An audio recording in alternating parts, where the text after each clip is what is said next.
বন্ধু তুমি যদি এসএসসি জিডি কনস্টেবলের প্রার্থী হয়ে থাকো অবশ্যই তুমি ভিডিওটা শেষ পর্যন্ত দেখো। বন্ধুরা এই মুহূর্তে সবথেকে বড় খবর, বিগ ব্রেকিং নিউজ তোমাদের সঙ্গে শেয়ার করব এই ভিডিওর মাধ্যমে।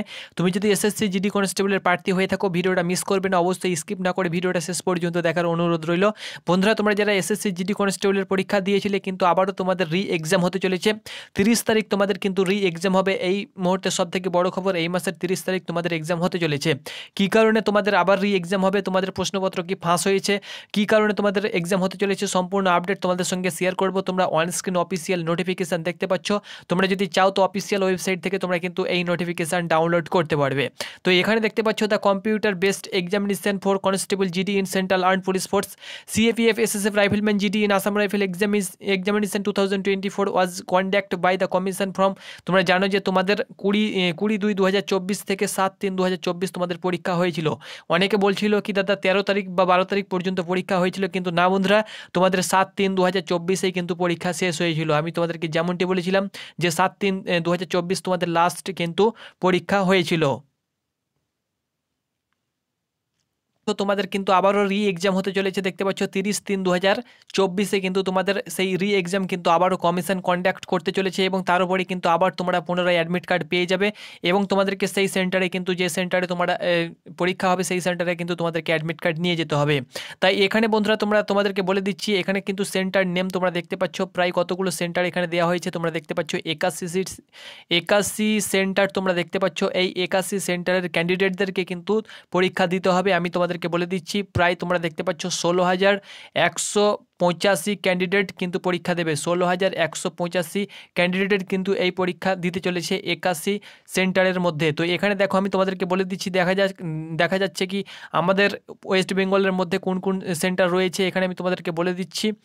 দেখো এগুলো যেগুলো রয়েছে প্রত্যেকটি কিন্তু সেন্ট্রাল রিজন। এখানে তোমরা দেখতে পাচ্ছ central reason, central reason, central reason, central reason. এখানে দেখো আমাদের ইস্টার্ন রিজনের কোনো এখনও এখানে নর্থ রিজন রয়েছে, তোমরা দেখতে পাচ্ছ দেরাদুন রয়েছে।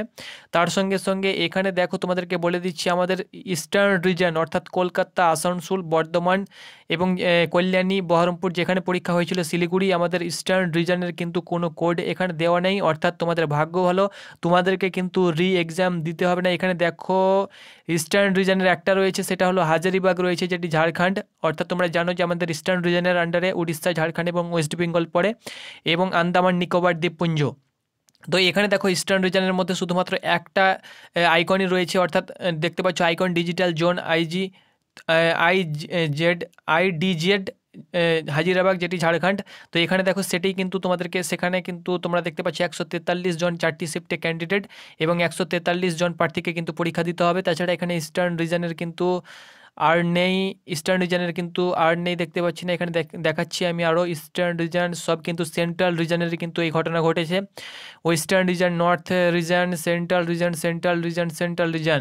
তো বন্ধুরা শুধুমাত্র সেন্ট্রাল রিজন এবং ইস্টার্ন রিজনের শুধুমাত্র হাজিরাবাগ সেন্টার রয়েছে, আর বাকি কেকেআর রিজন বা তোমাদের আরও নর্থ ইস্ট রিজনের কিন্তু কোনো এখানে আইকন নেই। শুধুমাত্র এখানে বেশিরভাগ 90% কিন্তু সেন্ট্রাল রিজনের রয়েছে। তাহলে কি বন্ধুরা সেন্ট্রাল রিজনের প্রার্থীরা অর্থাৎ ইউপি বিহারের প্রার্থীরা কি তাহলে তারা প্রশ্ন ফাঁস করেছে? তাহলে শুধুমাত্র এখানে সেন্ট্রাল রিজন আমরা দেখতে পাচ্ছি, তাহলে কি তারা ইউপি বিহারের যারা প্রার্থী রয়েছে তারা কি তাহলে সেন্টারের যে প্রশ্নপত্র তারা কি ফাঁস করেছে, সেটি আমি তোমাদের সঙ্গে শেয়ার করে দেবো। তো আমাদের ওয়েস্ট বেঙ্গল ত্রিপুরার প্রার্থীকে কিন্তু আবার পরীক্ষায় বসতে হবে না। এটা তোমাদের ভাগ্য ভালো যে আমাদের সেন্টার, আমাদের ধরে নাও তারপরে আমাদের বর্ধমানে 2 জায়গায় পরীক্ষা হয়েছিল, শিলিগুড়িতে হয়েছিল, তার সঙ্গে সঙ্গে কল্যাণীতে হয়েছিল। তো এরকম অঘটন কিন্তু ঘটেনি। তো এখানে মূল কারণ যেটা সেটা হচ্ছে যে তোমাদের টেকনিক্যাল ইস্যুর কারণে, টেকনিক্যাল রিজনের কারণে এই সমস্ত ঘটনা ঘটেছে। অনেকে রয়েছে যে টেকনিক্যাল রিজন বলতে ধরে নাও পরীক্ষা দিয়েছে, হয়তো তার ডাটা পুরোপুরিভাবে উড়ে গিয়েছে, ডাটা মিস হয়েছে, সেই ডাটা তারা কিন্তু খুঁজে পাচ্ছে না, সে পরীক্ষার্থী দিয়েছে বা দেয়নি। এরকম ক্যান্ডিডেট হয়তো কোনো টেকনিক্যাল এমন একদম বড় ঘটনা ঘটে গিয়েছে। তোমরা জানো যেমন কল্যাণীতে এর আগের বার ফিজিক্যালের যে ডাটা সেটা কিন্তু উড়িয়ে গিয়েছিল, এবং দ্বিতীয়বার কিন্তু ফিজিক্যাল হয়েছিল ফিমেল ক্যান্ডিডেটসের।